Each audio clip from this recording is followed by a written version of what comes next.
ഭാരതത്തിലെ ആദ്യത്തെ post woman പത്മാക്ഷിയമ്മ. തലയോട്ടിയിലെ ഇളകുന്ന ഏക അസ്ഥി താടിയല്ല്. വിഹാർ എന്ന സ്ഥലപ്പേര് ഏത് പദത്തിൽ നിന്ന് രൂപം കൊണ്ടു? ബുദ്ധവിഹാരം. 6000 വർഷത്തെ ചരിത്ര പാരമ്പര്യമുറങ്ങുന്ന ദ്രാവിഡ സംസ്കാരത്തിൻ്റെ പുരാതന കേന്ദ്രമായിരുന്ന നാട് ഏതാണ്? തമിഴ്നാട്. 3 വിദേശ രാജ്യങ്ങളുടെ അതിരുകൾ പങ്കിടുന്ന ഇന്ത്യൻ സംസ്ഥാനം ജമ്മു കാശ്മീർ. എവറസ്റ്റ് കൊടുമുടി നേപ്പാളിൽ ഏത് പേരിൽ അറിയപ്പെടുന്നു? സാഗർമാത. അശോക ചക്രവർത്തി കീഴടക്കിയ പഴയ കലിംഗ രാജ്യം ഇന്ന് ഏത് പേരിലാണ് അറിയപ്പെടുന്നത്?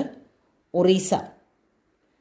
ലോകത്തിലെ ഏറ്റവും കൂടുതൽ റോഡുകളുള്ള രാജ്യം അമേരിക്ക. ലോകത്തിലെ ഏറ്റവും കൂടുതൽ വീടുകളുള്ള രാജ്യം ഇന്ത്യ.